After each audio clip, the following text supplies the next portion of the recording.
Hey, come on. No. None of that.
Stop. No chewing.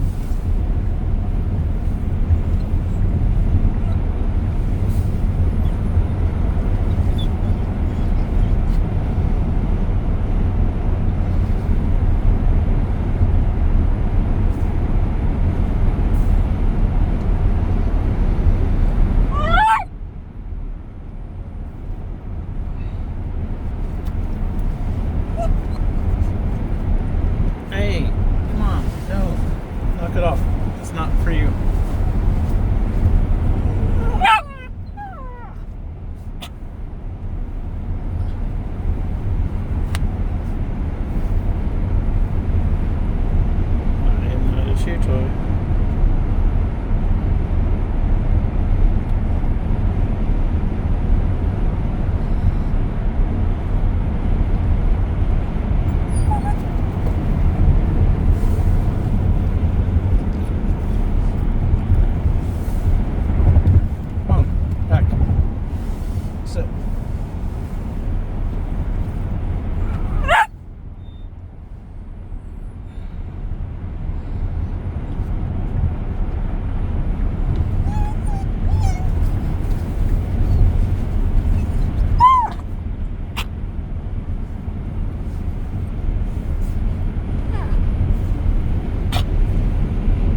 opportunity to be able to replace them or keep them in there every 4 years, every 2 years, every 6 years, no matter, depending on what the seat that it is. Those institutions, they're worth protecting.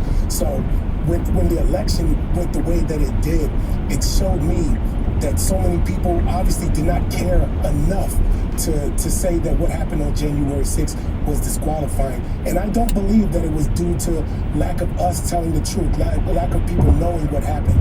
I just believe it's people didn't know. We worked our ass off during this election to do whatever we can to stop Donald Trump from gaining power, but it wasn't enough. But it's important.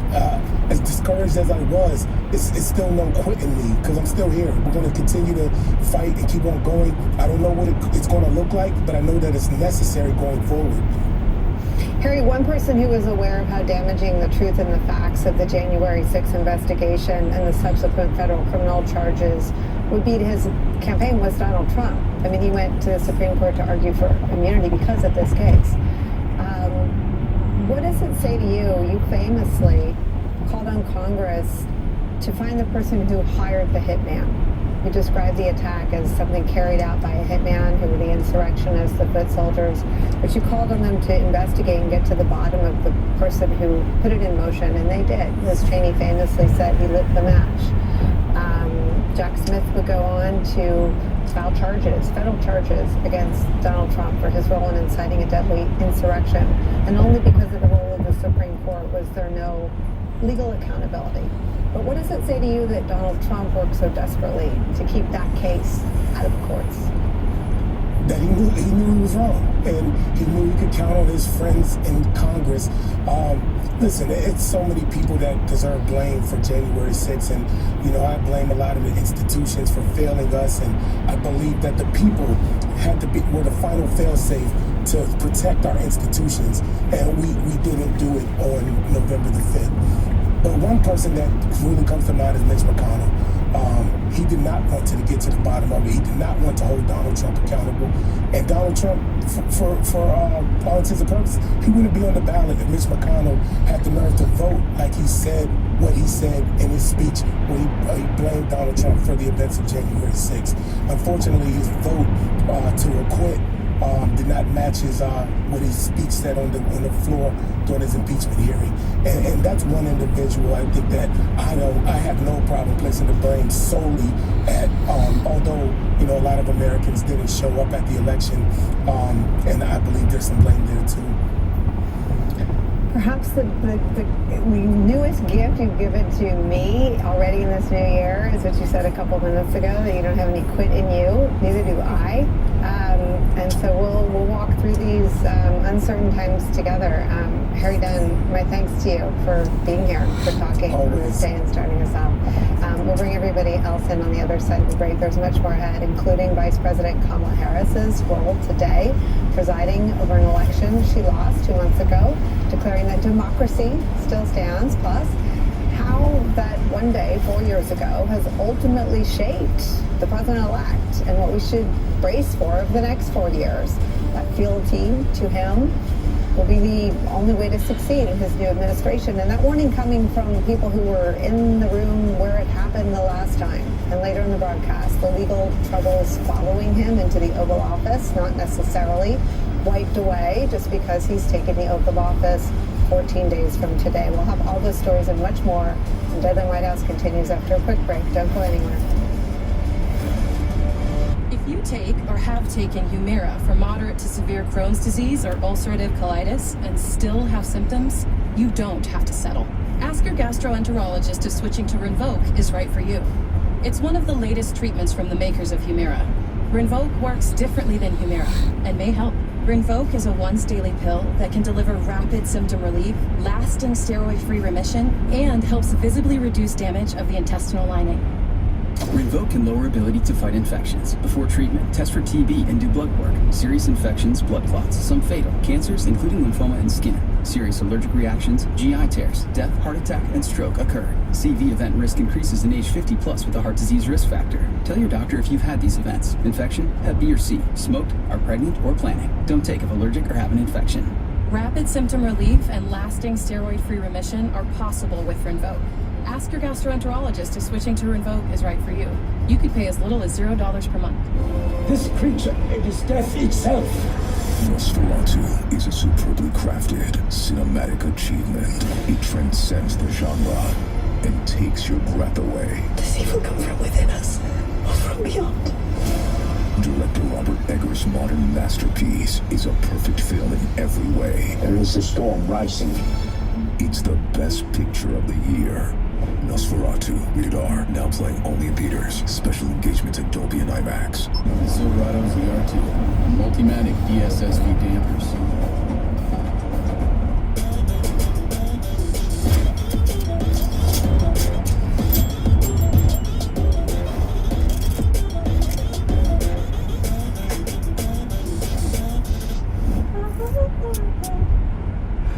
Turn one day into day one. Take a shot on you with expert-guided, personalized weight management. For a limited time, new patients can unlock exclusive savings in our Jumpstart membership. Schedule your free consultation with Irene today.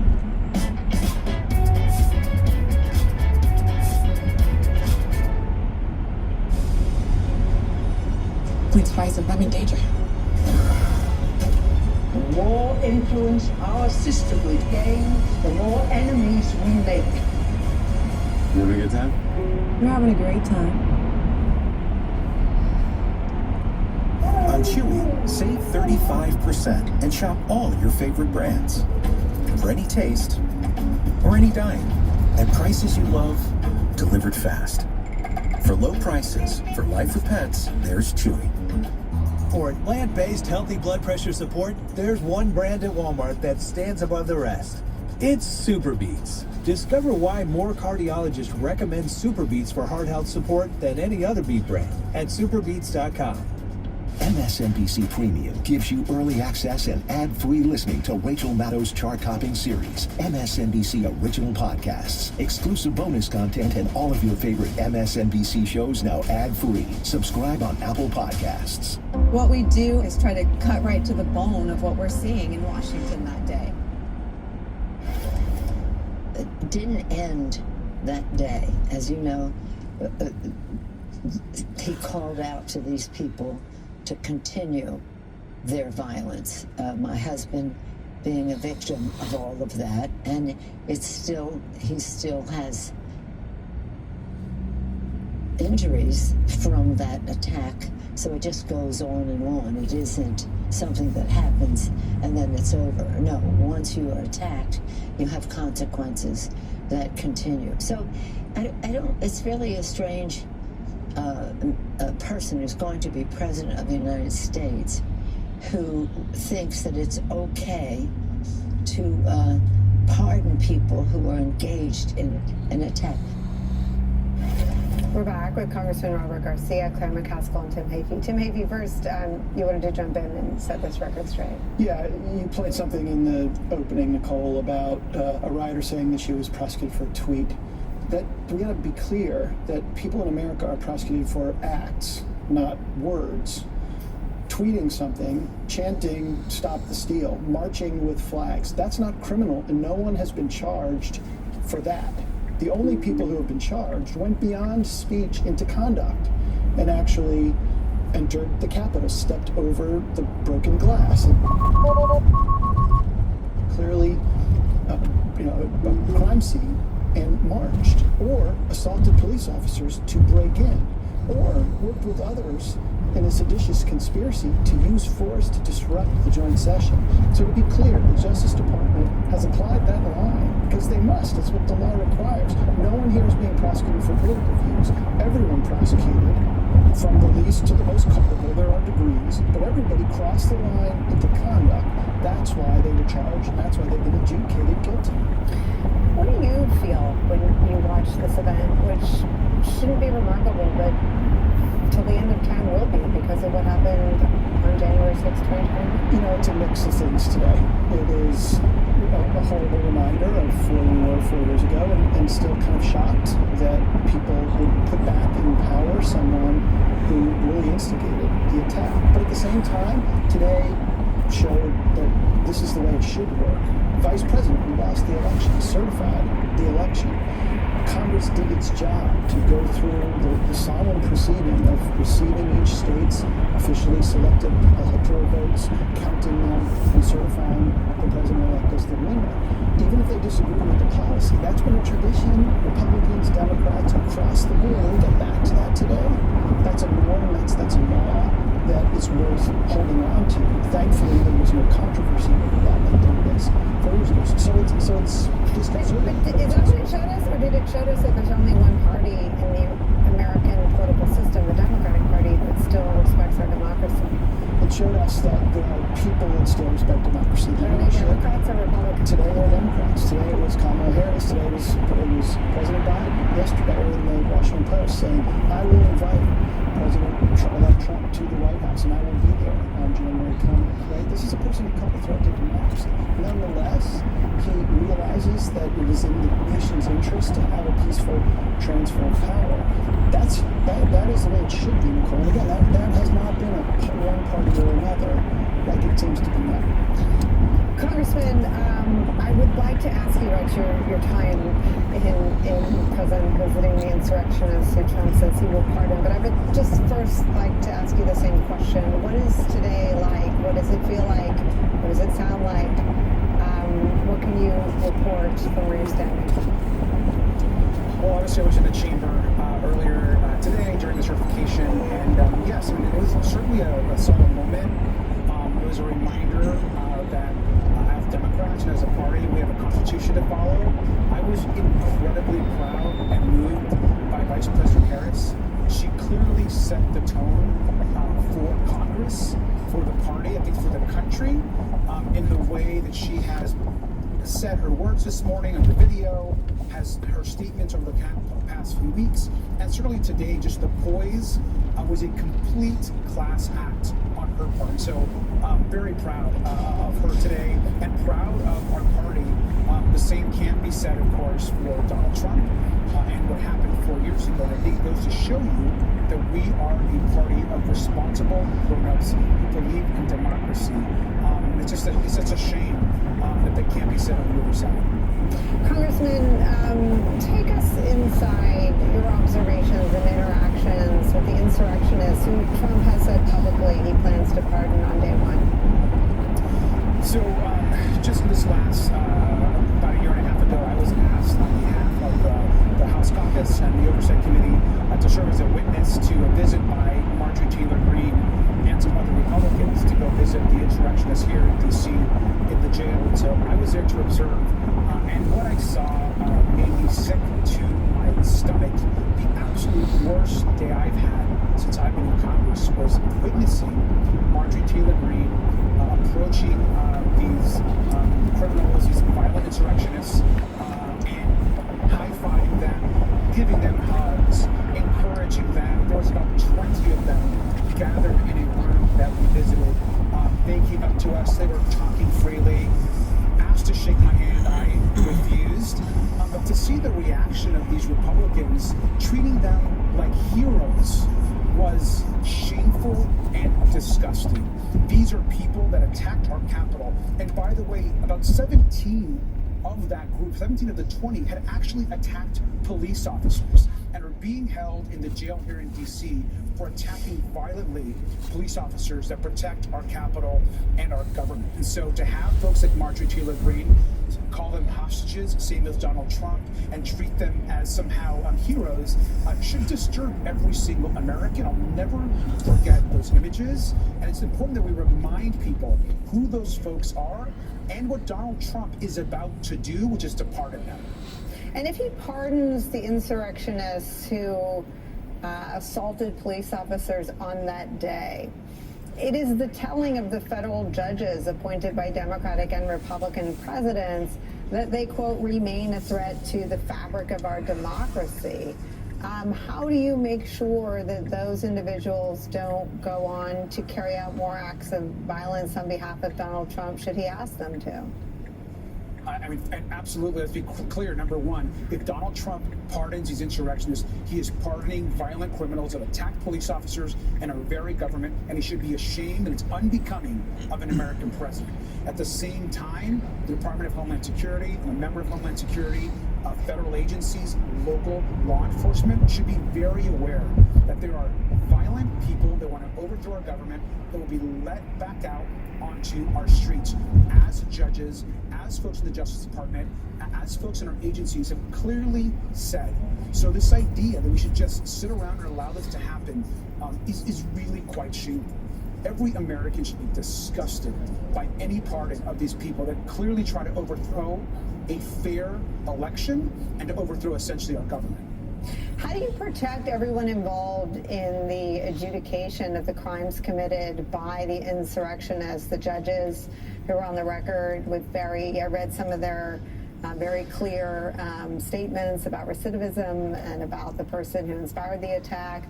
How do you protect the system, the rule of law, the judges, the jurors, the prosecutors, if you have in a chief executive someone who exonerates acts of violence against cops? Look, I think this is going to be difficult, and it's a challenge I think that Congress has in front of itself, and unfortunately you have majorities now dominated by Republicans and extremists that have really no interest in uplifting institutions and the rule of law. But I think it's important that as Democrats, as a Congress, that we bring light, that we push, that we bring the truth out in front of the public, and at the same time, our agencies have a role to protect our judges and folks that have been involved in these cases. I know that there's current conversations at the White House. They are actively discussing this. I know there's been discussions about federal pardons. There's been discussions about how agencies can protect those that have been involved. I personally also support those efforts. But I think we've also got to be very realistic that we don't know the revenge tour that Donald Trump is about to go. He's a dangerous man and a dangerous person as president.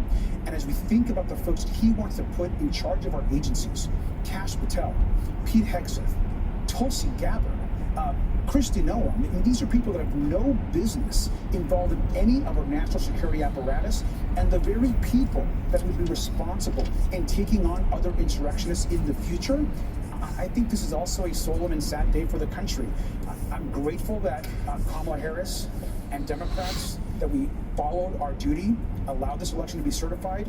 Donald Trump won the election, but that doesn't mean that we should stand by and allow him to do whatever he wants to damage our institutions and our country. Claire McCaskill, let me bring you in on this. I mean, so Congressman points out you have a credibly accused rapist in Pete Hegseth. You have a self-described dog murderer in Kristi Noem. You have someone found liable for sexual assault in Donald Trump and a convicted felon.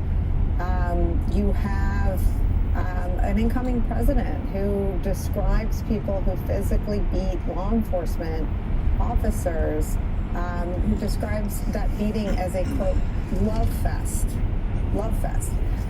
How do you protect everyone else in the chain of the rule of law? How do you protect the jurors? How do you protect the judges? How do you protect the courts themselves? Well, today was certainly a bittersweet day, and candidly, I'm bitter. I mean, I'm bitter that a higher political price wasn't paid for what Donald Trump did on January 6th. Something is broken, and we need to acknowledge that. And the other thing we have to keep front of mind, Nicole, is that Donald Trump didn't win 50% of the votes. This is an evenly divided country. It's about half and half. And a chunk of those folks that voted for Donald Trump ignored everything except the fact they don't like the status quo. The anti-incumbency thing was real. It's real all over the world. The hangover from COVID and the inflation and the pain that people felt, and frankly, a lot of the immigration patterns around the world have made people feel like things are out of control. And they didn't want the status quo. They didn't want somebody who was close to an incumbent, if not seen as an incumbent. But that doesn't mean they buy into everything Donald Trump represents. So the one thing I would say today is, I get it. I talk to people every day who says, you know, Claire, I'm just tuning out. I'm so just discouraged. I'm so depressed. I'm just tuning out. We cannot tune out.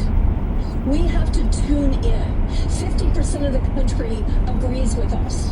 50% of the country doesn't want this. They don't want somebody who played footsie with Assad in charge of our intelligence community. They do not want a guy who, frankly, is not capable or competent running the finest military in the world. They do not want people who attack police officers pardoned for their crimes. So there's work to do here. And, you know, together, we are going to do it. Others on this network are going to do it. But the people in this country have to decide that they don't quit fighting just because Donald Trump won the Electoral College. And that's what Kamala Harris represented today. And she did it with a smile on her face, and I couldn't have been prouder of her. Much more on that part of the story in a second. Congressman, we're going to continue to call you. Thank you so much for starting us off today and sticking around through our conversation with Derry Down. We're really grateful to you. Claire and Tim, stick around a little bit longer. Just ahead for us, we will go there. We'll have that conversation. Vice President Kamala Harris said what she did today was nothing but normal. How she presided over the 2024 election she fought so hard to win. Much more to come. We'll be right back.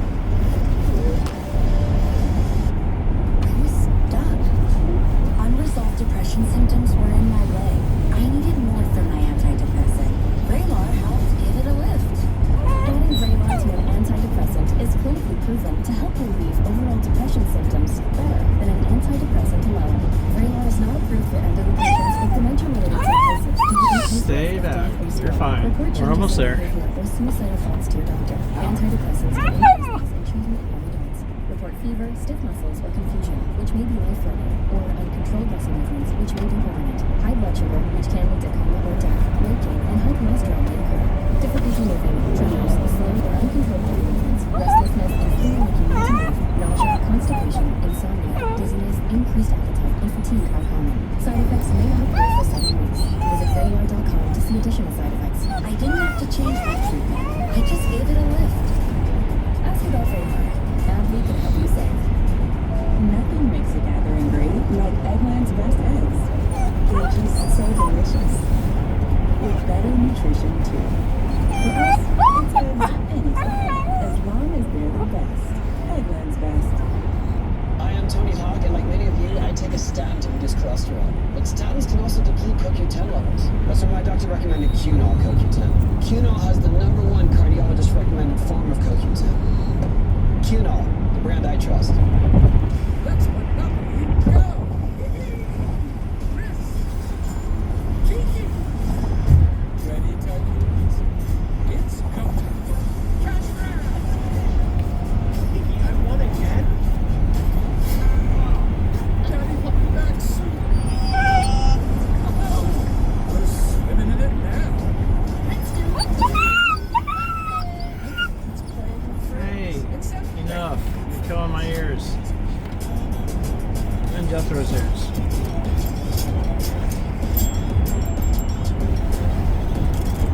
Come on.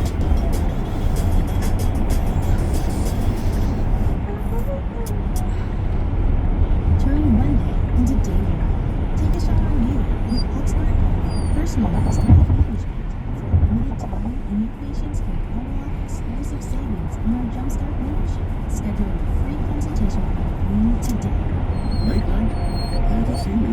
This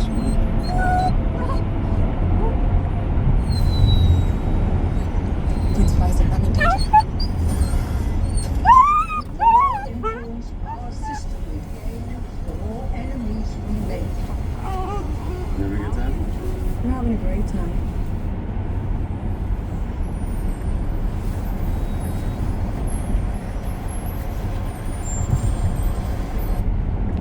If you're shopping for a home, Realtor.com's Real Commute tool lets you find homes close to work, school, even grandma's house. Don't all apps do that? Not really. Trust the #1 app real estate professionals trust. Childhood cancer it's hard, but St. Jude has gotten us through it. St. Jude is hope for every child diagnosed with cancer because the research is being shared all over the world. This announcement of the state of the vote by the President of the Senate shall be deemed a sufficient declaration of the persons elected President and Vice President of the United States, each for a term beginning on the 20th day of January 2025, and shall be entered together with the list of the votes on the journals of the House and the Senate. Thank you very much. And just like that, no rioting, no rampaging, no ransacking. Just a refreshingly routine, normal certification today. Thank God, absent of any threats of hanging anybody. But if last time proved anything to anyone, it is that such instances of democratic normalcy are, for our country at this moment, newsworthy and remarkable and too fragile to be taken for granted or covered as anything other than that for now. And it appears that the Vice President went about her constitutional duty today with that in mind. Well, today was obviously a very important day, and it was about what should be the norm and what the American people should be able to take for granted. I do believe very strongly that America's democracy is only as strong as our willingness to fight for it. Every single person, their willingness to fight for and respect the importance of our democracy. Otherwise, it is very fragile and it will not be able to withstand moments of crisis. And today, America's democcy stood. Joining our conversation, former Harris campaign senior advisor and top aide to Vice President Kamala Harris, Brian Fallon, is back. Brian Fallon, we've missed you. You've been busy. What was it like for you personally to watch your boss do her, in her words, constitutional duty today? Well, I think everybody who worked with her was extremely proud of her. She showed her classic sense of toughness and grit that was on display in her early days as a prosecutor in those courtrooms. It was on display during the campaign, during the one and only debate that she had against Donald Trump. It was on display the day after the election where she gave a concession speech at Howard University. And it was on display again today. It was never a consideration to shy away from this moment. She felt it was a very solemn responsibility in her closing days as vice president to show the country that what happened 4 years ago was an aberration. And if she was going to do anything in her closing days as vice president, she was going to help restore this norm of the peaceful transfer of power. She talked a lot in the campaign about the importance of upholding democracy and upholding our institutions and democratic norms. And today she walked the walk on that. What does she mean when she says that it is up to every single American every single day to, quote, fight for our democracy? Leave them alone. Well, I think it's one thing today to treat this ceremony, this certification process, as a perfunctory matter. That's what we want to get back to, for it to be a return to normal, where events like today do not become occasions for violent insurrections, but rather the results of the election are honored. And Donald Trump won this election, and there's no disputing that. She conceded, that day after the election at Howard University, and, she wishes the president well. However, if the president follows through on a lot of the things he talked about during the campaign, then all of us as citizens will have a duty to stand up to him on some of those things. And so maybe a lot of that was bluster. It's possible that he won't follow through on some of the things that he discussed during the campaign. But if he does, then it's up to everybody to do their patriotic duty, to not be weary and give in to, what Donald Trump may seek to do in a second term. And she has said for her part that she's going to continue to remain in the fight in her own way. Exactly what that means, I think she's still figuring out. And she has some time to figure that out. Right now, she's focused on completing her duties as vice president. But I do think she very much intends to continue to have a voice and speak out on the issues that were at stake in the election, and that she still feels strongly about. Claire McCaskill, I want to come back to something you said about your sort of true emotions today. You described yourself as bitter. There's this, everyone that watches this show knows I blame Aaron Sorkin for all of his lovely scripts about politics. They lured me in, and then my heart was broken day after day after day for the 25 years I've spent in politics and now covering it. But there's this great scene in The American President where Michael J. Fox is arguing to President Shepard that Americans are so desperate for leadership that they'll crawl through the desert. And when they realize that the mirage of leadership is a mirage, they'll eat the sand. I think some version of that could be articulated for the 48.9% of Americans, and probably 100% of my viewers who voted for Vice President Kamala Harris to be president. And I think they would like to see a lot of fight in the leaders of the 48.9% of Americans who voted for Kamala Harris and Tim Walz. And I think what a lot of them anecdotally feel is defeatism. When do you think that turns into the fight that the 48.9% of Americans were inspired by? I actually think it happens when there are steps taken that impact their lives. And I think you're going to see on display a prioritization, for example, of making sure that the rich get their tax cuts.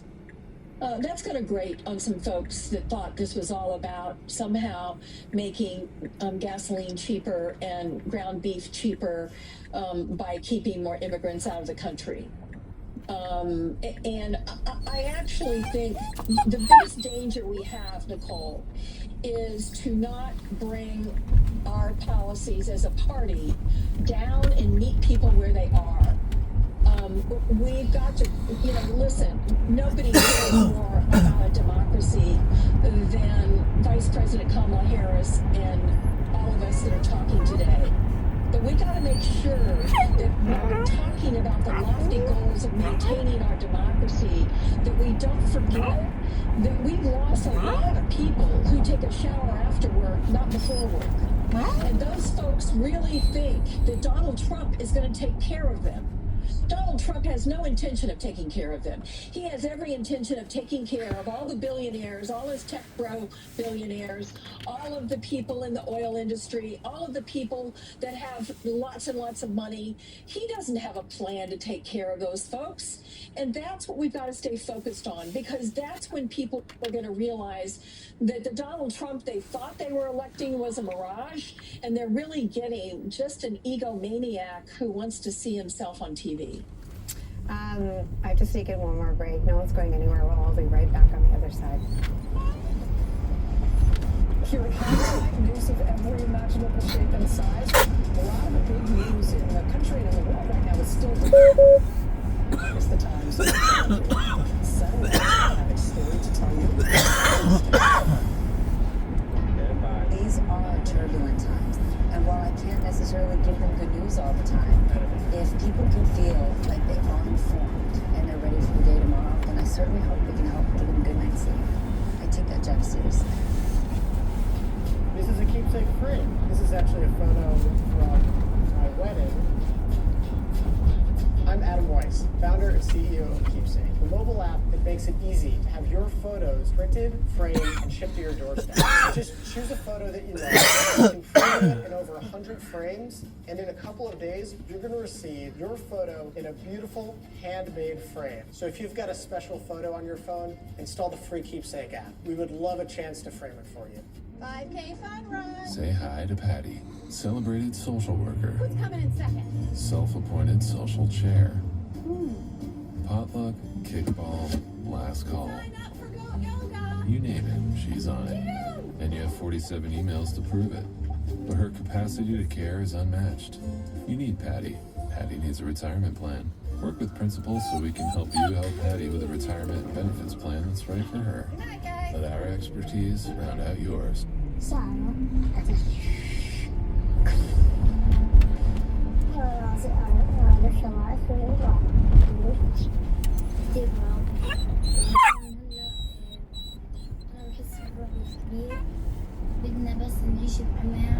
Conflict is raging across the world, and millions of children's lives are being devastated by war, hunger, disease, and poverty. We urgently need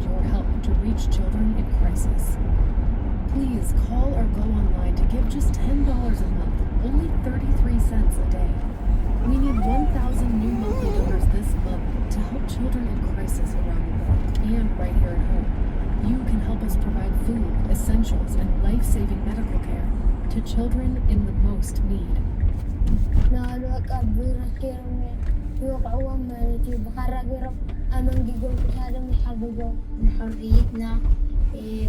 يعني بدنا نعيش زي كل الأطفال بدنا نعيش بحرية وأمان. In the darkest times, children suffer the most. You can help by calling right now